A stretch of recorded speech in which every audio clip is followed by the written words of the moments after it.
it's not that they're not on black people's side. It's just that um, there's a different kind of liberals who there's some liberals who are at the top who are masters in the psychology who they know the psychology to play with everyone, so they're using a certain psychology with the liberals that are underneath them that is not um, does not understand that level of the psychology. And then those liberals, along with black people and everybody else, is kind of living out this reality where the liberals on the top, the so-called liberals on the top, are like playing them, a puppet game, playing them, and and then black people start believing they're getting these privileges of speaking the way they want to speak, and using political correctness and cancel culture to somehow humble and silence, let's say, white people, and then you have the blaming and the shaming of white people. And I'm not saying that white people does not it should not be blamed about anything. I'm saying when you have it to this degree, where you have one set of people having the privilege to speak about what is bothering them about the other people, and then the other people can't do the same, you know.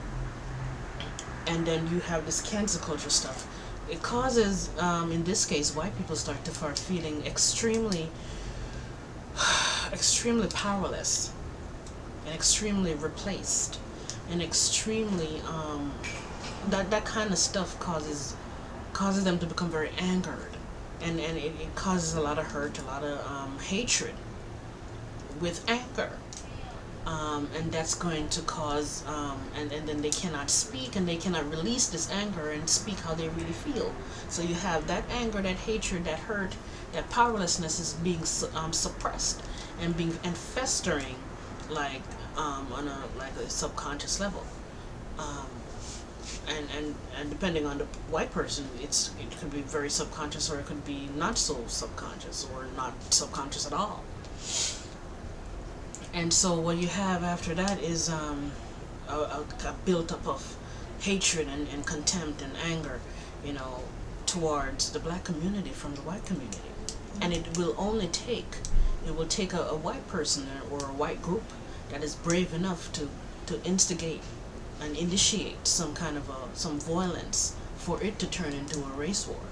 Because, whenever something starts to happen on a small scale, on a small level, it only takes a really bold kind of a group or person, and then that person is going to inspire other people like them to become quite emboldened.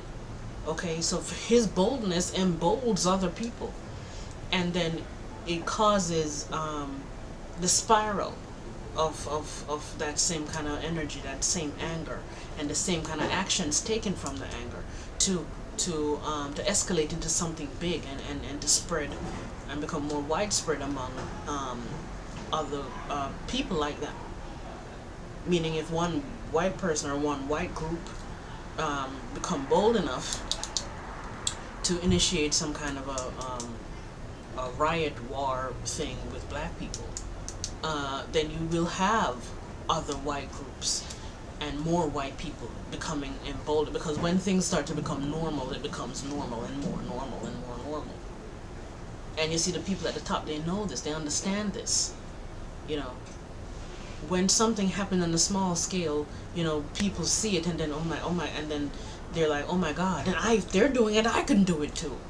And along with the fact that the festering of the anger was already there, so they were already kind of inspired to do it, but they didn't really have the motivation because of the fear and what they believed would happen to them if they really start, in this case, um, a race war. So it's not that liberal white people are not on black people's side at all. It's just that they cannot really fully be on black people's side, because they will not go against themselves. And they themselves already have racist feelings, because all human beings have racist feelings.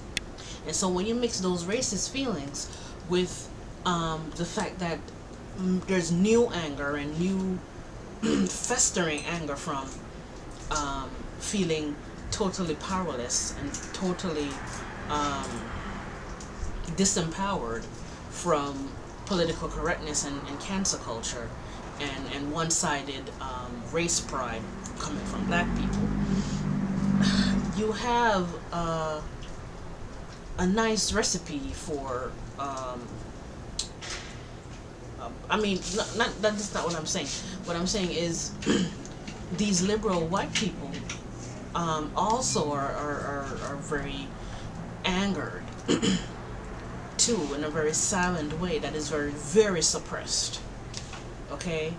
Because I think what I was trying to say is that they too um, are feel those feelings of powerlessness from the political correctness and the when you have that all that stuff going on, you get these liberal white people too who are angered, and like I said, it will only take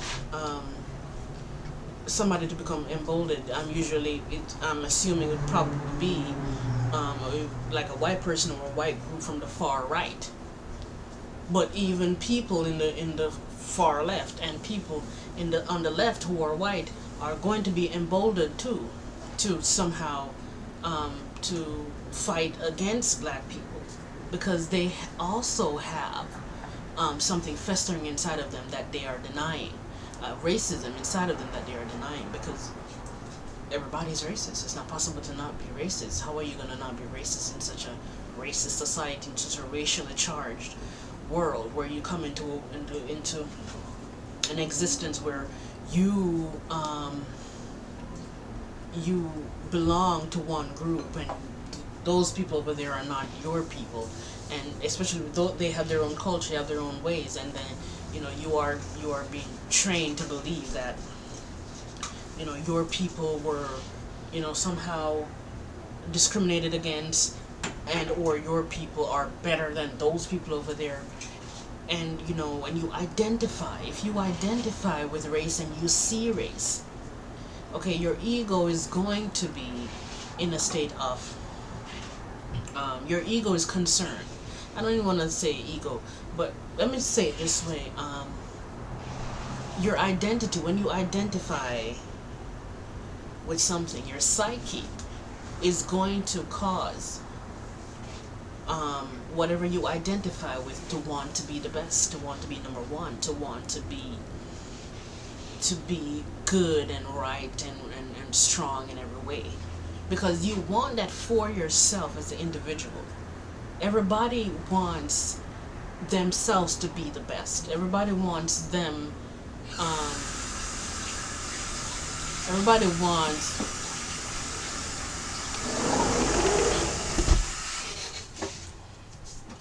everybody want to be the best as an individual. So because people identify as individuals, so people also identify with groups. So the fact that I identify an individual and I want myself to be the best and to be on top, because I'm constantly comparing myself to other people and other individuals, then when I identify with a group, I want that group to be the best, because that group is a reflection of me. So if I identify as white and I see other white people, I see myself in them, I want them to represent me, and I want them to be the best, because when they're the best, then I'm the best. So you cannot identify with a race without like having that kind of a that psychology going on with you. Okay? And then the next thing is, because you separate from those other people, it's not possible to see yourself separate from other people, but based on identity, and have that sound. It's a kind of psyche of wanting to be the best without constantly comparing yourself to those other people. And if you're constantly comparing yourself to other people, you are going to be constantly seeing things about them that are negative. Okay? And you are going to be comparing their negative to your positive. And then those and then this is how stereotypes are created anyway. One way, okay, you're going to be comparing their worst with your best. Every person on this planet does this. Some people do it more than others, and that's where the racism come in. What kind of a racist you are and what degree you're racist. This is how racism really is. This is how racism really should be categorized and should be understood. Not some people are racist and some people aren't. It's really to what degree you're racist. It's really what kind of a racist you are. Okay, there's two type of people in this world. There is the looks racist, and then there is the patriotic racist. The looks racist is the person who is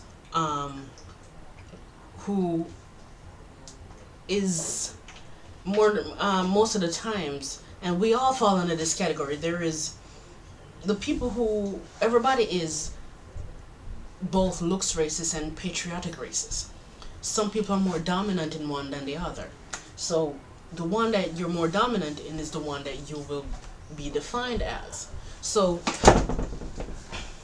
the looks racist, or should I say the part of you that is a looks racist, is the part of your mind that is very concerned with identity and and the fact that you're comparing to yourself with other people, and the fact that you see race and you see that people look different than you. When people look different, there's going to be a kind of a comparison thing going on. When people look different, people are going to identify with, you're identified with this group just because those people over there look different than you. Okay? That's one layer of it. The next thing is there's a beauty layer of it. There is the aesthetic layer of it where if I see those people and they look different than me, I already feel like I'm gonna stay away from them just based on differences. Okay? Then I look at these people, right? And if the differences are considered like undesirable or unattractive, the discrimination and the separation really engages, really is heightened, really is stronger. So when you have a people who is very distinct, people who are very distinct, especially, and for example, should I say black people, are the most distinct when it comes to looks and what people look like in groups. You know, and the fact that so many black people fall under the category of what society sees as unattractive. These things causes the separation and the I identify with this group more because I really don't like the way those people look. And I particularly don't really like the way their women look. But that's a whole nother topic on its own. So, you know, I identify over here, though they're over there, they look different. They also, well, so many of them are not really attractive. So, I don't identify with them. And so, the discrimination is even more. You know, when black people speak of discrimination and speak of what they're dealing with as far as racism, you know, it's no joke. It's a real thing. You know, a lot of people, especially people on the right, and a lot of white people on the right, want to talk a lot of crap, saying, you know, some people go as far as to say that racism itself don't exist. That's crazy to me. And one of the biggest people saying this is not even a white person; it's a black person, that Jesse Lee Peterson guy. But this stuff is very real because you cannot separate yourself from, you know, it's like you can't not see race. You cannot not see what you see. And the fact that our eyes are, they say the eyes are the windows to the soul. Your eyes are it's a very dominant aspect of you that you used to see, to perceive reality. And so what you see, looks, is pretty much shaping the biggest part of your perception, the biggest parts of how you navigate this world. You know, the biggest part of how you navigate yourself around people. And so the way people look is causing, and the way different races look is causing a very big aspect of what continues to drive racism. But that is, um, there's so much to be said about this stuff. But that is the looks aspect of racism, and that these things pretty much defines and describes what creates the bigger part of, should I say, the looks racist. The person who's a looks racist is more dominant in those things that I just described. Okay, and it's particularly strong for the women in the group. Okay, because when people look, I think I made a didn't I make a video about this already? When people look out on a group of people, and people tend to value, are going to value every group and every demographic based on how they value things in life and how they value men and women. So when you're looking at a group of people, you're looking at men and women. Looking at a race of people, you're dealing with men and women. So if the men in the group are not somehow measuring up to what you value men on, then that is going to bring down the value, perceived value of the group. And if the women of the group are not measuring up to what you value women on, then that is going to bring down the perceived value of the group. Meaning, in this case, when you're talking about the looks racism, you know, when non-black people look at black people now, you know, the looks racist aspect of you is going to be, are there women attractive? And because so many black women are seen as not attractive, it brings down the value of how they value the group itself. How they value the women is a big part of it, but you know, because beauty and looks is an aspect of power in this society. It brings down the power and the value of the group itself. Now, if you look at the men, and if the men are not really quite like successful with wealth and with status, building stuff, invention, all this stuff that we value masculine energy about, you know, and because black men for so long have been disempowered, and you know, it took them you know, centuries really to find some kind of power and some amount of empowerment to create power for their community, you know, because black men are not as, let's say in this case, rich as white men, or do a lot of the things that Asian men do. Then because we value these things so much in men, then that brings down the value of the group.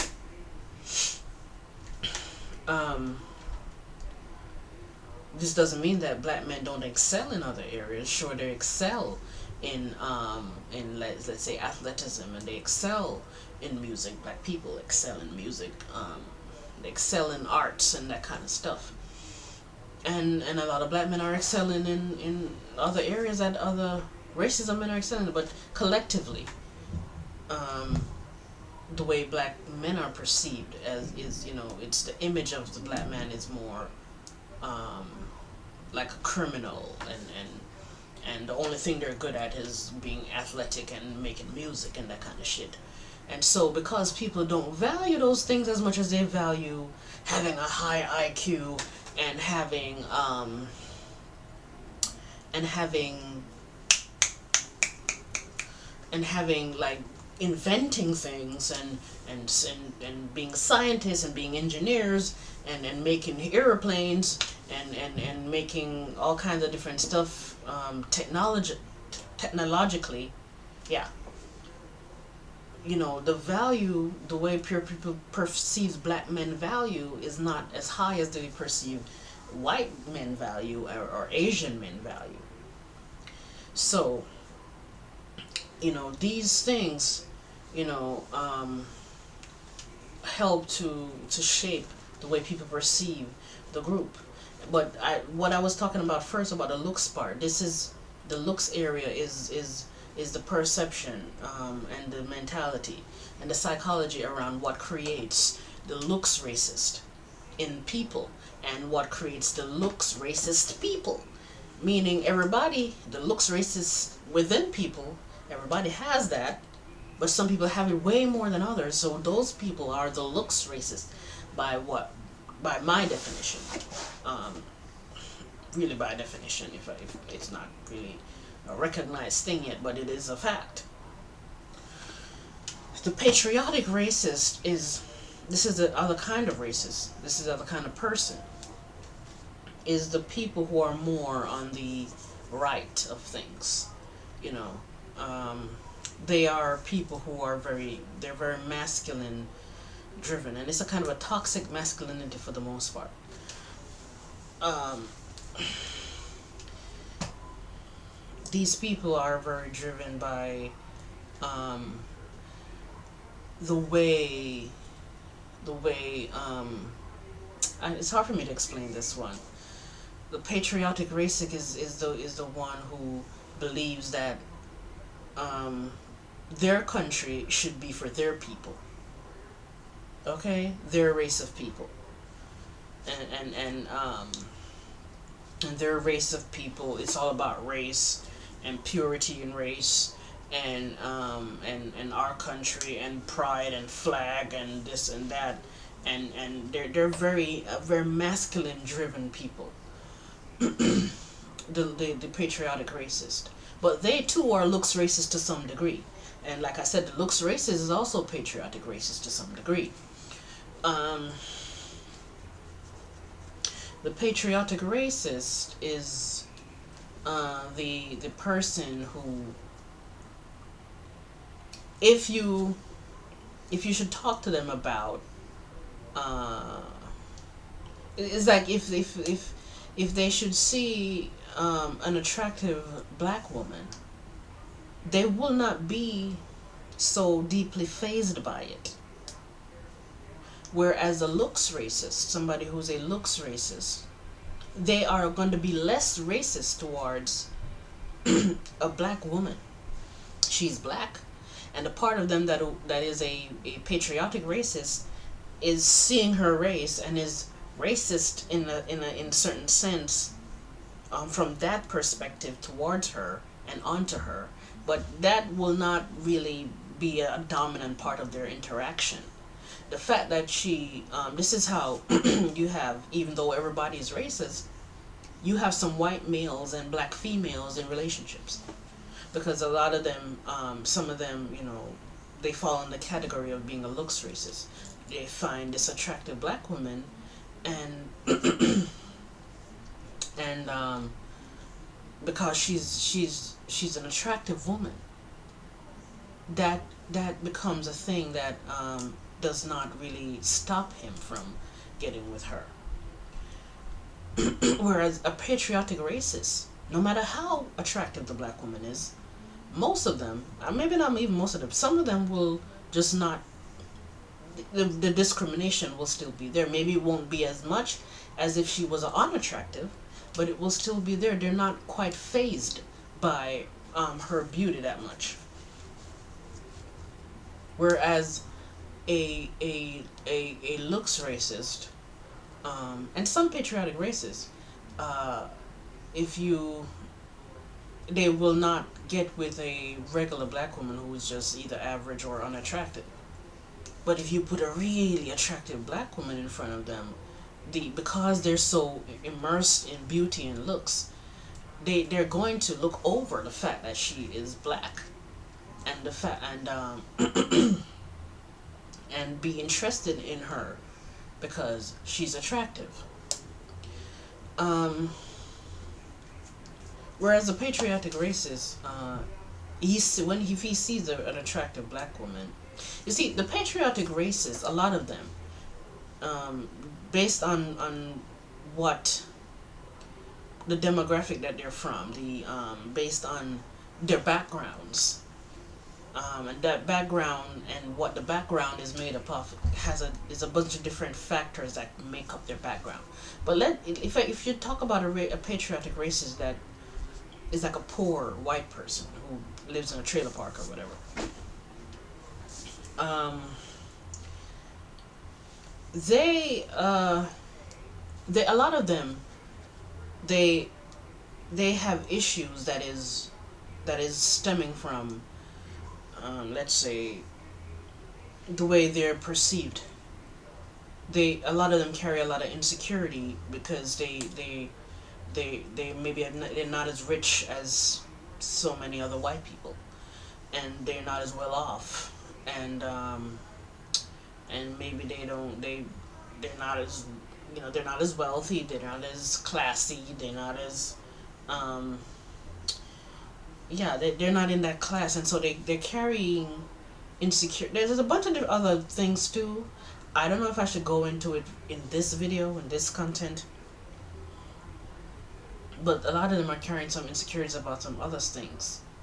So, when if they should come across, an attractive black woman, the insecurities that they have, is causing a certain kind of a bitterness and a jealousy inside of them. So they would probably not like some people who are attractive. That's the next thing too, because sometimes unattractive people, especially unattractive people, not unattractive people. Yeah, unattractive people who are poor and people who are lower class, regardless of race, tend to not. Um, a lot of them are so insecure that they don't really want to be around, or they don't care for, people who are attractive, because they associate the attractiveness with like a high class thing. They associate attractiveness with the upper echelons of society. So they have a bitterness towards attractive people too.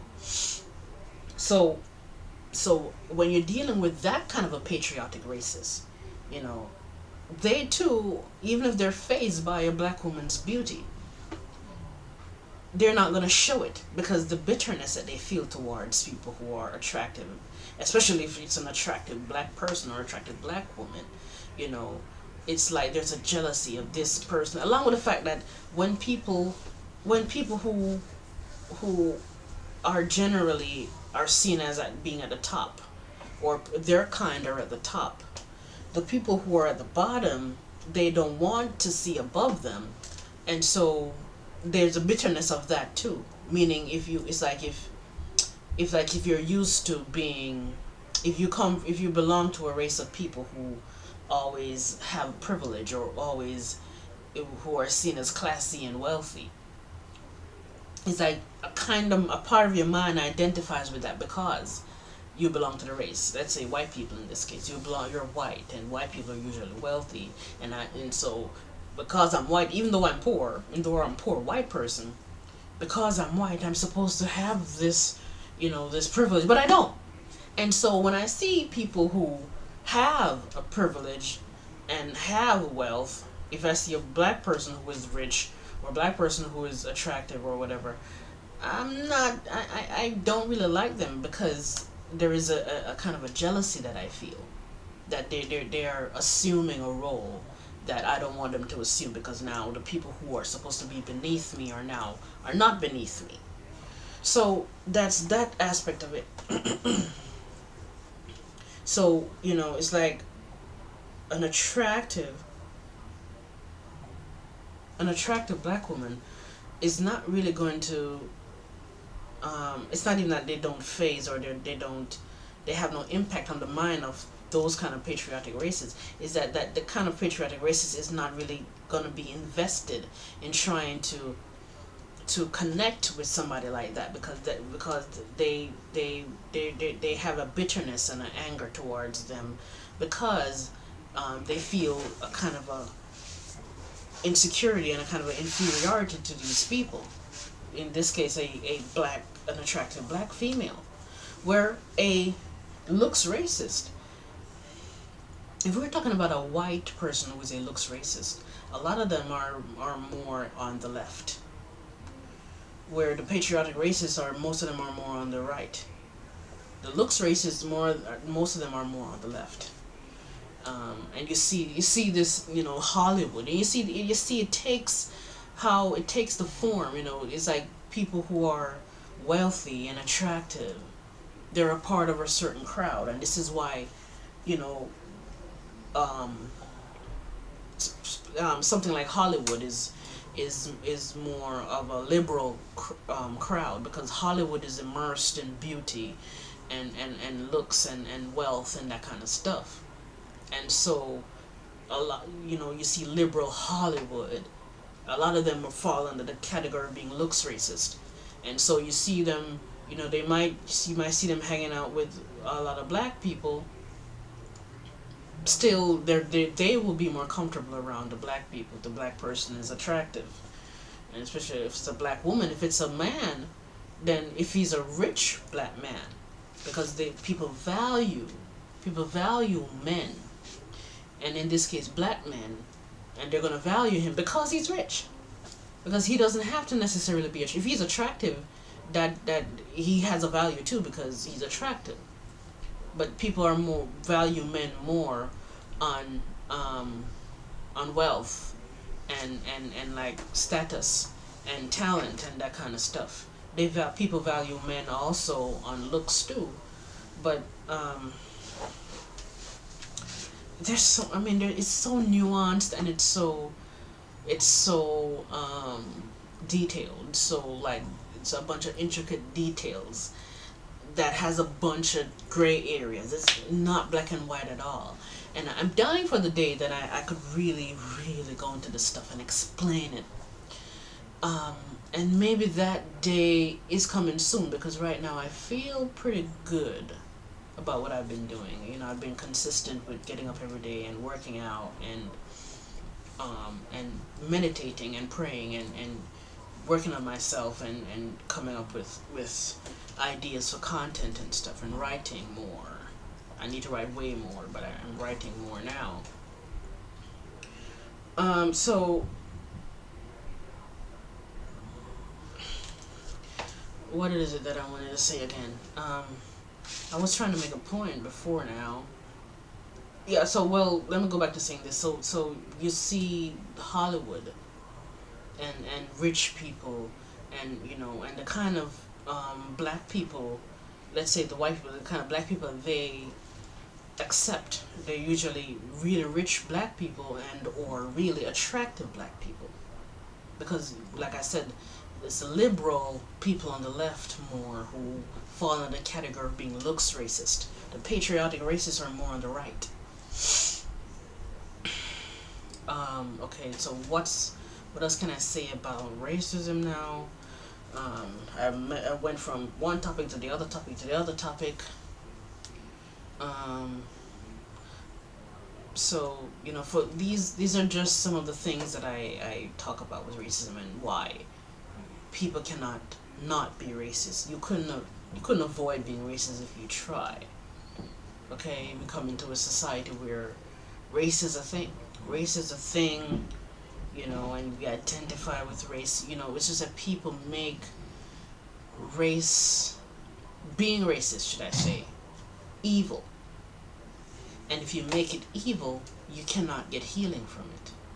If you make it evil, you will not get get healing from it, because you're gonna have to get people to first acknowledge that racism inside of them, because this is the only way to heal racism. Nothing else is gonna work. Nothing else is gonna work. You know, And people are starting to talk about working on the self when it comes to racism. Okay, working on self. You know, you have black people on the left who are constantly trying to get um, get white people to do right, and enforcing political correctness even more, enforcing cancel culture even more. And even though it's spilling over to them, I wrote about this in my book, that when you enforce policies that tend to like put people at a put limitations on people as to what people could do, based on you believing that those doing those things are right, the right things to do, it usually extends to you. Okay, because cancel culture now, black person saying black people saying certain things about certain people, they could get canceled too, even though it's kind of black people that started it. Black people, gay people, and whoever, certain organizations started the whole cancel culture stuff, but now it's happening to them, and now they're complaining about it. But that's a whole other topic. Yeah, I think what I was saying is, you could not be um, not racist if you try. You gotta get people to acknowledge their racism inside of them. Okay, if you cannot heal, you cannot get healing from anything by denying that you have it. If you have cancer and tell yourself you don't have cancer, the cancer is not going to go away. For the most part, it's not going to go away. If anything, it's going to get worse, because you're going to continue to do the very things that is created the cancer in the first place. So you will first have to acknowledge the cancer, okay? And now, because you've acknowledged it, you could take different steps, based on whatever you believe is going to heal the cancer, to actually heal it. Okay, this is not just based on physical illnesses and anything physical. It's also based on emotional and psychological things. You first have to acknowledge what is going on with you emotionally, because everything that you think and feel individually is emotional. So everything that is going on with people psychologically and emotionally is emotional, including racism. So racism is first an emotional thing. You have to acknowledge your emotions, and that's what's going on with you emotionally, to get healing from this thing that is called racism. This from your your individual racist feelings. So if I acknowledge that I'm a racist, that's the first step. That's the first initial phase of my healing journey when it comes to racism. So every individual, okay, racism exists because everybody is racist, and everybody is, and some people are taking racist action that are hurting people emotionally and physically. So if all these people people, groups of people are made up by individuals, if we get these individuals to acknowledge racism, then racism has to come down. It will be the first initial stage of it coming down, because now you have people acknowledging how they feel. But as long as you have things like cancel culture and political correctness that get people to bypass and gloss over how they feel because it's too uncomfortable to feel, and because certain other people just want to virtue signal that those people over there are racist, while still having their darkness inside of them, and their bullshit inside of them, and their hatred inside of them for other people. And even, especially when it comes to black people, their hatred inside of them relative to the people in their own race. So it's like you have a bunch of, especially black men, who hate black women because mostly based on looks and beauty. And these black men, they complain about racism towards them, but they don't realize that they too are racist to the people in their own race, to the women in their own race. They might call it self-hatred, they call it colorism, but ultimately it's racism, because it's the same reason why white people don't like you is the same reason why you don't like the women in your own group. But as long as you're a black guy and you get to point finger at white people, it takes the heat off of you. It diverts the attention onto somebody else, so you don't get to look at yourself, and people are not looking at you and seeing that you hate the women in your group for the same reason why white people hate you. It's all racism. Okay, the only reason why black people are seen as not racist is because black people are seeing at the people at the bottom. Who the hell is knocking something? What's that knocking? Fuck. What I'm doing? Why they gotta knock now? Fuck. Shut up. What are they building? Like a trench to escape something? Is it like Shawshank Redemption something? Who knocking into the wall?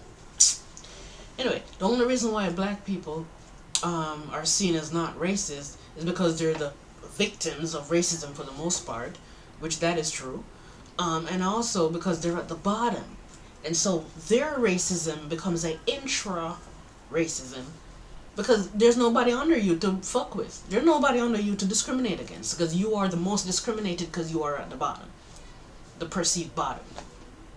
And so the only people you mess with are the people in your own group. And so now you have the black on black crimes, and so you have the men against the women, and so you have the lighter skinned black against the darker skinned black, and vice versa.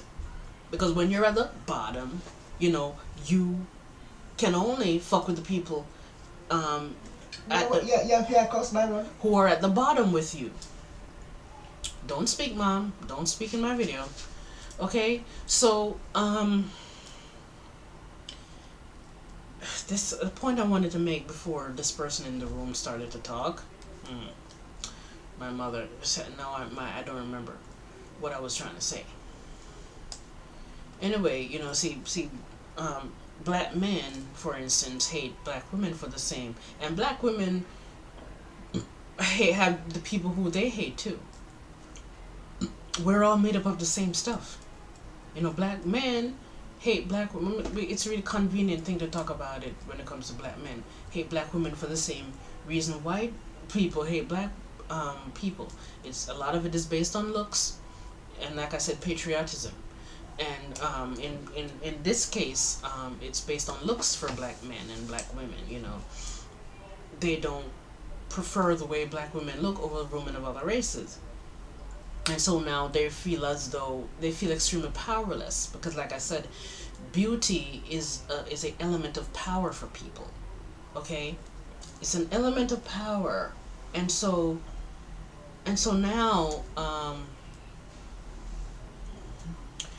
now they feel so powerless and feel worthless because their women don't give them the power that let's say white women give to white men.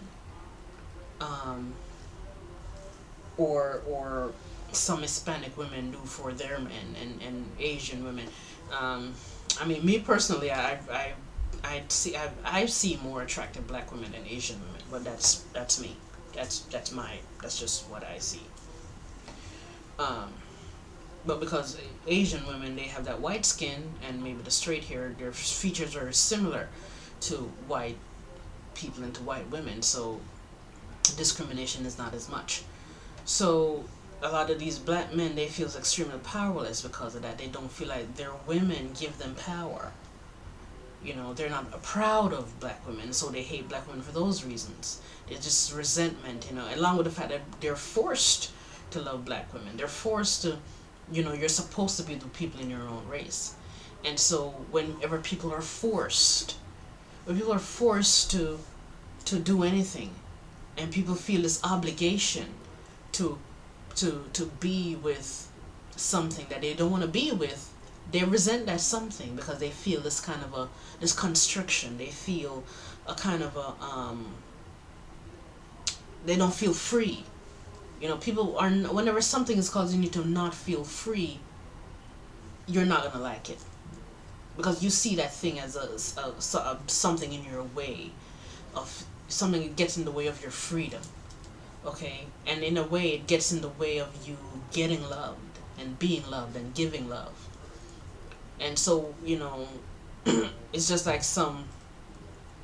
Is that's like if you get locked up with an old person and you have to take care of them, and you can't go out and do and have a fun with your friends, like your friends are having fun, and you have to take care of this, if your grandfather or your grandmother, or maybe it's your job, you know. It builds this anger inside of you, it builds this frustration, it builds this resentment towards the person, because you're like, you're the reason I can't be free. So this is one reason why, these black men hate black women, because they don't feel free to love who they want to love. In fact, along with the fact that the people who they want to love don't love them, the people they want to love don't love them back, and they project that onto black women, because now they feel as though, I can't really get white women or non-black women to value me as a black man because I'm a black man. And so I feel like I'm stuck with these black women who I don't really love that damn much. But they project that onto black women, because whenever you love something, or when you prefer something, or you see something as something to aspire to, you see that thing as what you want. When you want something, even if that thing don't want you back, right? Even if that thing don't want you back, you are not going to, when that thing starts to discriminate against you, when that thing hates you, when that thing puts you down and sometimes rejects you're going to project that pain onto the person that has nothing to do with that. In this case, black women. Because black men are not going to project their pain and project their frustration and their hatred towards white women, because that's what they want. If you want something and it's something you desire, no matter how much that thing rejects you, okay, you're not going to reject it back. Some black men do that. Sometimes that is the case. But for the most part, when you want something, you're not gonna hate it because you love it, and you want it to validate you. You want it to love you back. The things you love, you want it to love you back. So because you love it and you want it to love you back, you are not going to, you're not going to bash it, even when it is bashing you, even when it doesn't want. And this is why a lot of black women don't understand, that why white women don't really love black men that much, even though black men think that white women love them. I mean, some white women do, but for the most part, white women tend to prefer white men. And a lot of black women are saying that why are they mad at black women? They should be mad at white women. White women don't really love them. White women are discriminating against them like white men are. White women are racist towards black men, but still, these black men hate me as a black woman. That these black women don't understand that it's because really people, you think the right thing for people to do and to be is to hate people that hate them, but that's not how it works.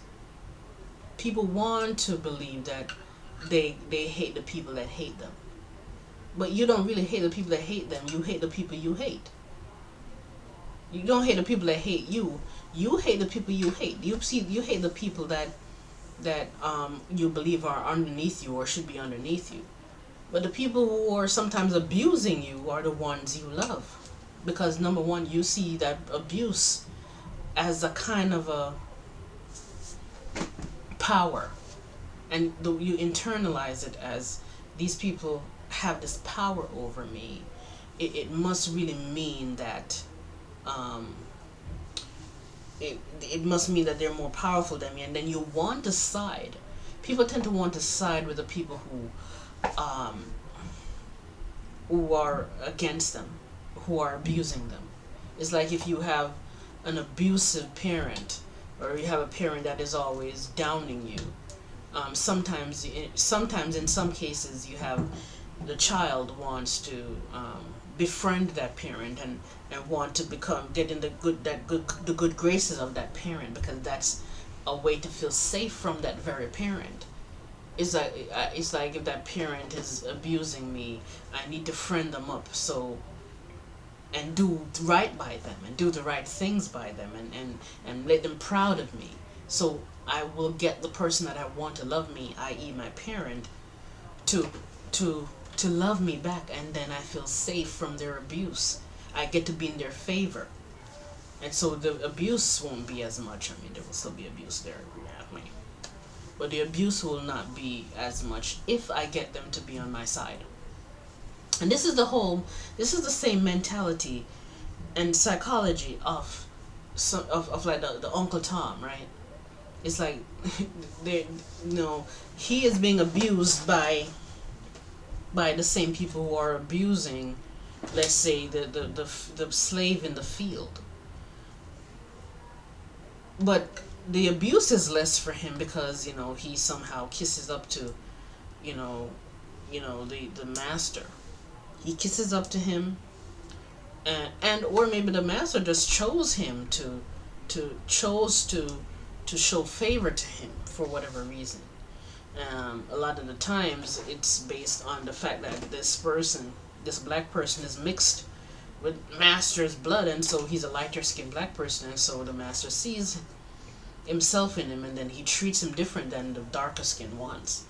And so and so, even though there is some abuse there, the abuse is not as much, and so you have this house slave kissing up to this person, because when he kisses up to the people who are abusing him to some degree, who he kisses up to them, he gets favor. He gets to feel safe. He don't get as many whips, if he gets any.